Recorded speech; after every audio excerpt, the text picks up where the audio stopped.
The following message is transmitted at the request of the United States Geological Survey and the National Weather Service office in Miami.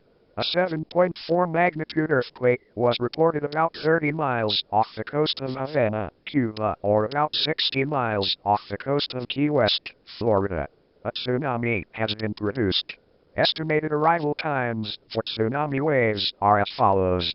Great Tortugas National Park, by 5:57 p.m., Key West, by 6:03 p.m., Marathon by 6:09 p.m., Islamorada by 6:13 p.m., and Key Largo by 6:21 p.m. Contraflow is now in effect for United States Route 1 from Key West to Homestead. Wave heights cannot be predicted. These tsunami waves are not surfable waves and are difficult to see at night. Stay tuned to this or other local media outlets. This is WSVN Miami, and we will continue to serve the Miami, Fort Lauderdale, and Florida Keys area.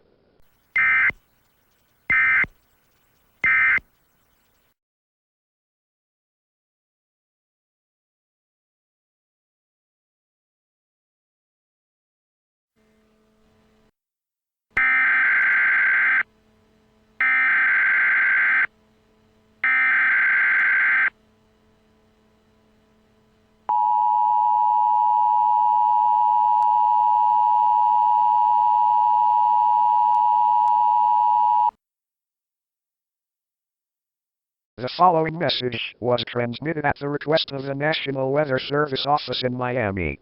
A tsunami wave with a height of 37.7 feet made impact at Great Tortugas National Park, causing a 5.1 magnitude earthquake that produced a secondary tsunami. The waves will make impact in Marco Island by 6:35 p.m., Pelican Bay, Naples, and Park Shore by 6:39 p.m., Sanibel Island by 6:42 p.m., Fort Myers Beach by 6:43 p.m., and Cape Coral, Fort Myers, Iona, and McGregor by 6:49 p.m. The tsunami warning for the Florida Keys is still in effect. Remember, tsunami waves are difficult to see at night and are not surfable. This is WVVH. We will continue to serve the Fort Myers, Naples, and Cape Coral area. Stay tuned to this or other local media outlets for more information.